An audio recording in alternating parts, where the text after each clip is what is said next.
رمضان تجلى وابتسم قوبى للعبد إذا اغتنما. الحمد لله والصلاة والسلام على رسول الله أما بعد. I'm told this is number 29. It's about birr al-walidain, or respecting the parents. The one ayah that comes to mind is from Surah Al-Isra, where Allah subhanahu wa ta'ala said, إِمَّا يَبْلُغَنَّ عِنْدَكَ الْكِبَرَ أَحَدُهُمَا أَوْ كِلَاهُمَا فَلَا تَقُلْ لَهُمَا أُفٍّ وَلَا تَنْهَرْهُمَا. If one or the two parents reach an age of old, the first injunction in the ayah says, فَلَا تَقُلْ لَهُمَا أُفٍّ. And some people take this literally. They think if they don't say uff to their parents, that this is enough. But they use other words that are insulting to their parents. And this is totally wrong. We have to watch for any word that could hint even an insult to the parents. And Allah subhanahu wa ta'ala shows us the alternative. So He said, قُلْ لَهُمَا قَوْلًا كَرِيمًا. Always say the good word. And then the ayah instructs us to make a beautiful dua for them at the very end, where it says, and first before that it says, وَخْفِضْ لَهُمَا جَنَاحَ الذُّلِّ مِنَ الرَّحْمَةِ. You show humility to them, and that's out of mercy. وَقُلْ رَبِّ ارْحَمْهُمَا كَمَا رَبَّيَانِي صَغِيرًا. And say that, make this dua, that oh Allah subhanahu wa ta'ala, you may have mercy on them, just like they raised me when I was a child. And I think the hadith that comes to mind, and this is totally impromptu, I was caught off guard. I think the ayah or the hadith that comes to mind is the hadith that you find in Riyadh al-Salihin, for example, about the three people who were trapped in the cave behind the rock, and they were making tawassul, they were seeking intercession using their good deeds. And one of these people was a man who served his parents, and he gave maybe the best example of serving the parents by serving them milk before serving even his own family, his own children.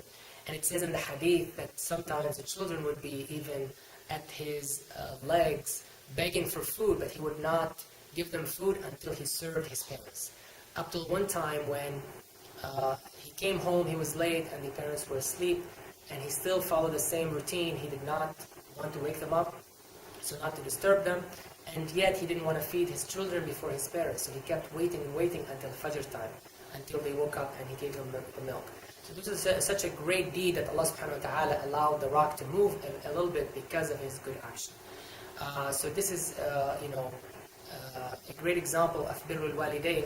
The Prophet ﷺ mentioned in a hadith that near the end of time, like one of the signs of the hour is that people يطيعوا زوجته ويعقوا أمه, that some people will listen to their wives and in the process they disobey their mothers. But here subhanAllah we see the opposite with this man who was putting his parents first, and he was serving his parents first before his own family.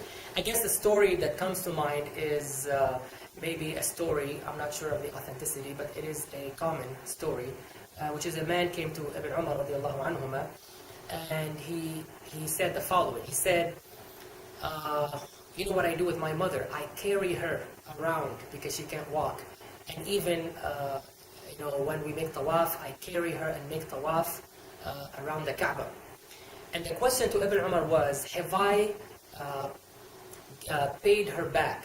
Have I paid her back all her time during childhood when she served me and reared me? And the answer of Ibn Umar was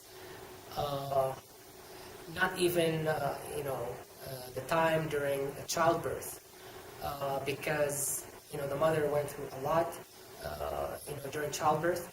And then he said, and one reason is because when you carry her, you are carrying her wishing for her death. But when she carried you, when you were young, she carried you wishing you that you live a long life.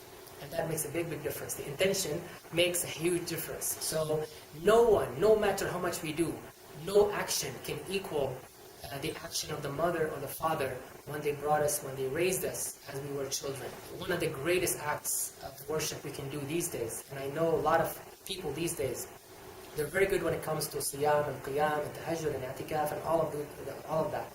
But they're not good when it comes to obeying the parents. or speaking to them in a gentle manner, or helping them when they need help, we really fail big time when it comes to these actions. But remember one thing, that Allah subhanahu wa ta'ala, when He talked about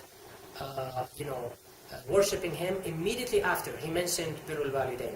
Before talking about anything else, before even mentioning salat. وَقَضَى رَبُّكَ أَلَّا تَعْبُدُوا إِلَّا إِيَّاهُ وَبِالْوَالِدَيْنِ إِحْسَانًا, for example. That's one ayah. There are other ayat like that. Immediately after Tawheed came birrul walidain. That's how important it is. And I think sometimes one small act of birr to our parents is equal to many years of worship, if we understood. I'll end with one hadith where the Prophet ﷺ showed us one way to pay back our parents, and that is by providing a good companionship. Here, you're not necessarily feeding them or paying them or providing for them. All you're doing is providing a good companionship. You sit with your mother and you have a chat. You talk to her for a few hours. You won't believe how much it means to the mother. You may not think about it much. You may not think it's a big deal, but until you have children, you won't understand how valuable this time is to the parent. The fact that you're sitting with them and just chatting with them, talking to them, listening to them. So this man came to the Prophet ﷺ and asked, "Man haqqun nasi bi husni sahabati?" Who is the most, who is the most worthy of my companionship? And the Prophet ﷺ replied, "Ummuk," and he repeated 3 times. And every time the Prophet ﷺ said, "Your mother." So the mother is the worthiest, the most worthy of our companionship. And that's something I think we've forgotten about. That we do other things, but we don't sit with them and talk to them and listen to them. So I ask Allah subhanahu wa ta'ala to allow us to do that. And ask Allah subhanahu wa ta'ala to accept our acts of worship in this beautiful month, in this great month. And to help you get through Ramadan, make sure you check your mass daily dose.